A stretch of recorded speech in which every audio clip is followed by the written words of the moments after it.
নিজামুদ্দিন ডাকাত, এত বড় ডাকাত থেকে আল্লাহর ওলি কেমনে হলেন শুনলে আশ্চর্য হয়ে যাবেন।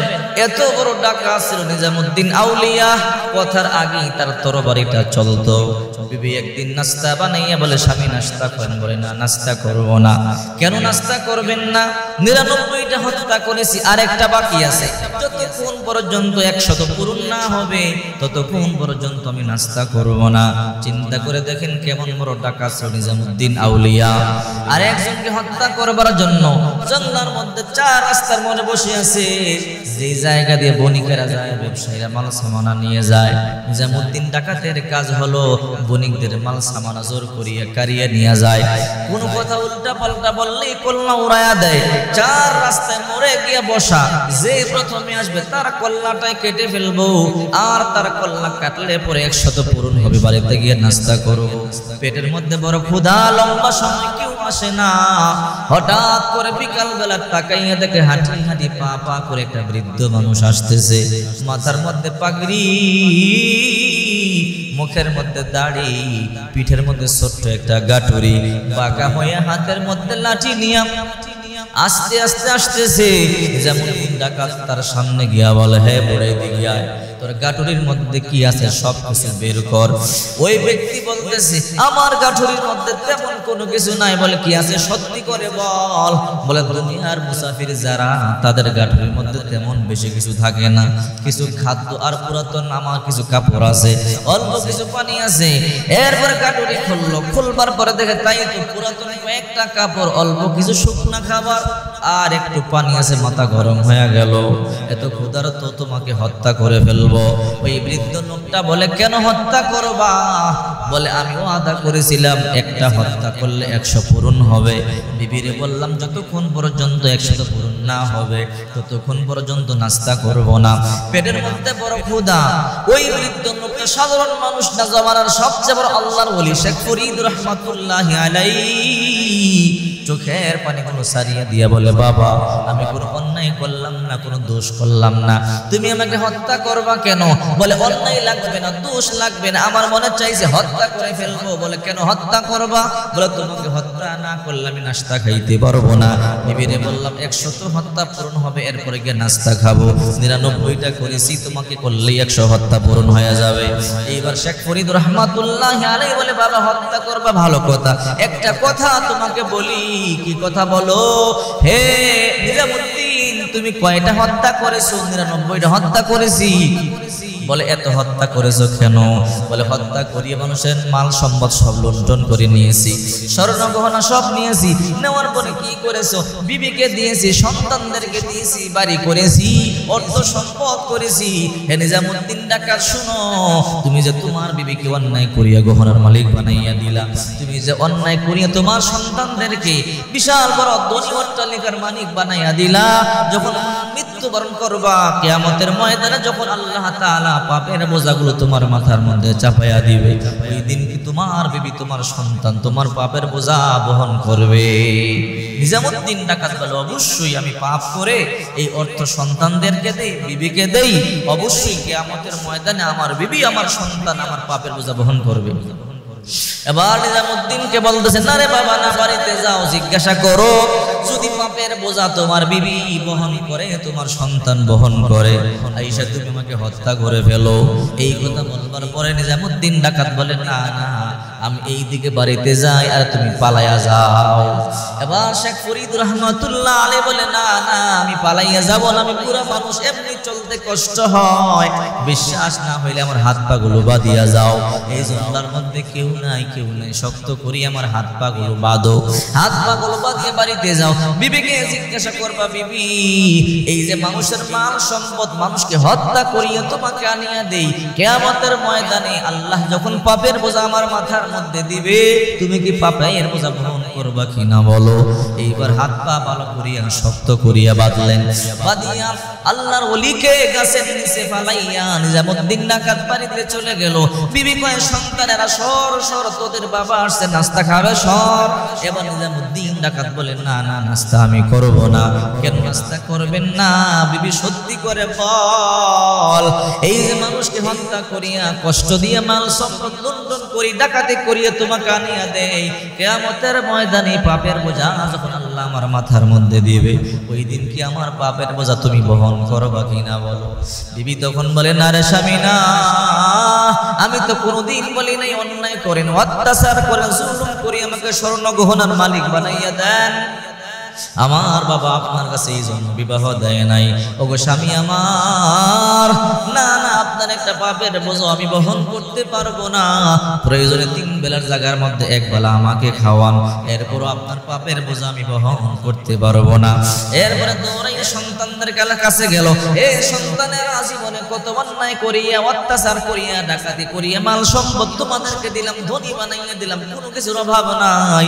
কিয়ামতের ময়দানে আল্লাহ তাআলা যখন পাপের বোঝা আমার মাথার মধ্যে দিবে, তখন তোমরা বহন করবা কিনা বলো? সন্তানেরা বলে, না না, আপনার পাপের বোঝা আমরা বহন করব কেন? আমরা তো বলি নাই অন্যায় করিয়া, ডাকাতি করিয়া, লুণ্ঠন করিয়া মাল সম্পদ আমাদেরকে দেন, না না, আপনার পাপের বোঝা আমরা বহন করব কেন? এই কথা বলতে দেরি,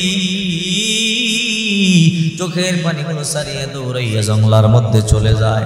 ওই বৃদ্ধ মানুষটার হাত পার বাঁধনগুলো খুলিয়া দিয়া পায়ের মধ্যে পড়িয়া বলে, আল্লাহর ওলি কি নাম আপনার বলেন, আর আপনি আমাকে এমন তওবা শিখাইয়া দিয়া যান যেন আল্লাহ তাআলা আমাকে মাফ করিয়া দেয়।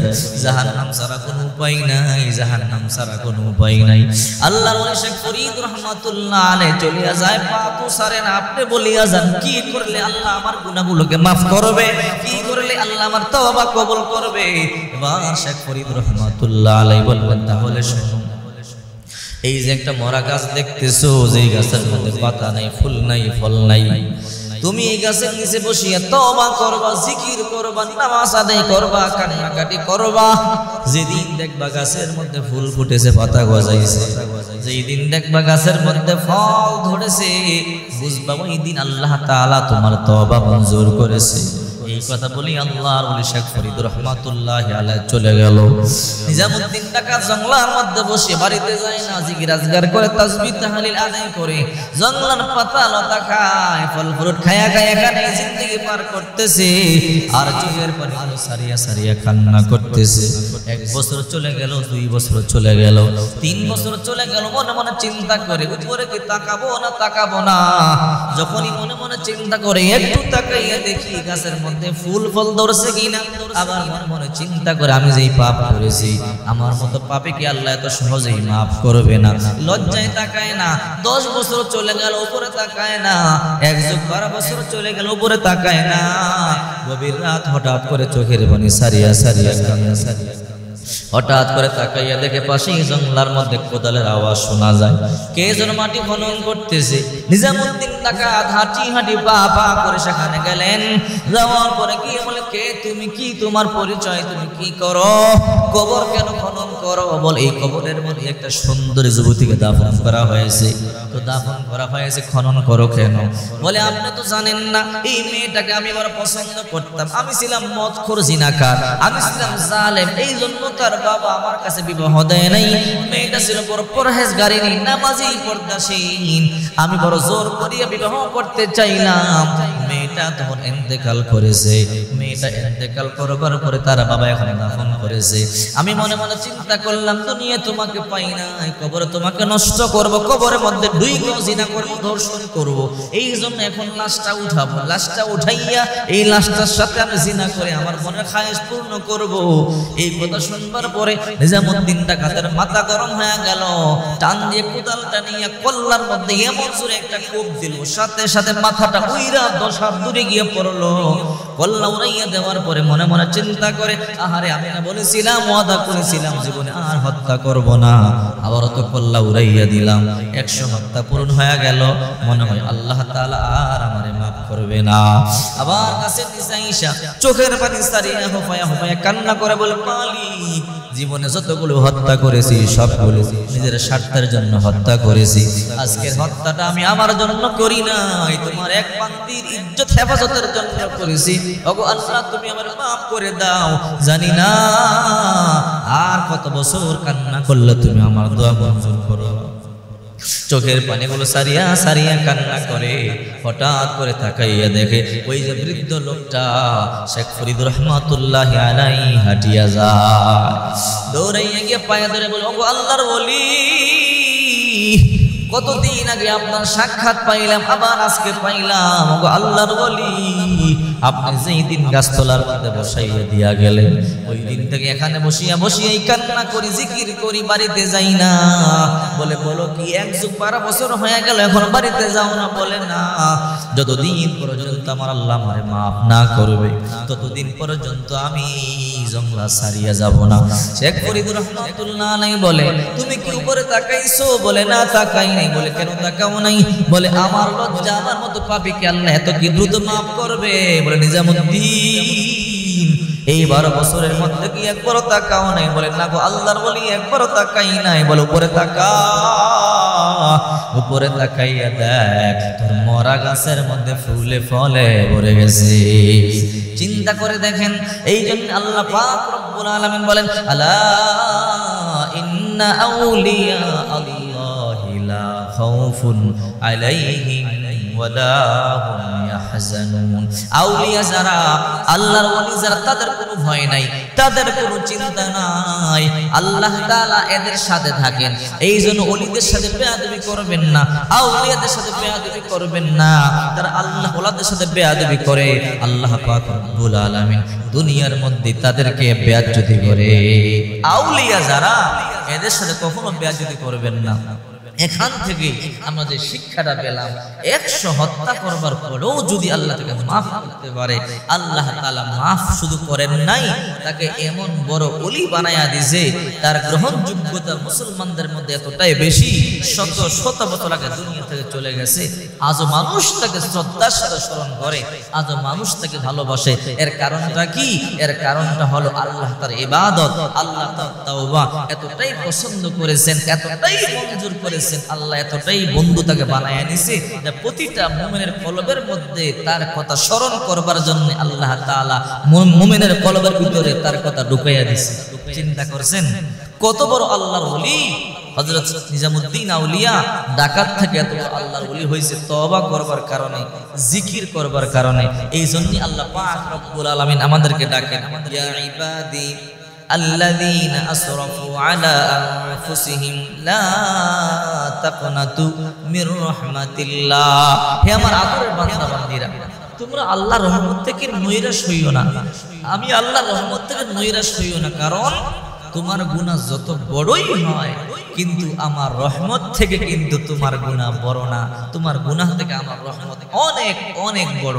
এই জন্য আল্লাহ পাক রব্বুল আলামিন অভয় দিয়া বলেন, তোমরা যতই গুনাহ করেছো, নফসের উপরে অন্যায় করেছো, আমার কাছে ক্ষমা চাও, আমি তো ক্ষমাকারী। ইন্নাল্লাহা ইউহিব্বুত তাওয়াবিন ওয়া ইউহিব্বুল মুতাতাহহিরিন। সুবহানাল্লাহ। আল্লাহ পাক রব্বুল আলামিন তওবাকারী যারা, এদেরকে অনেক ভালোবাসেন। আল্লাহকে যারা ভয় করে, এদেরকে অনেক ভালোবাসেন।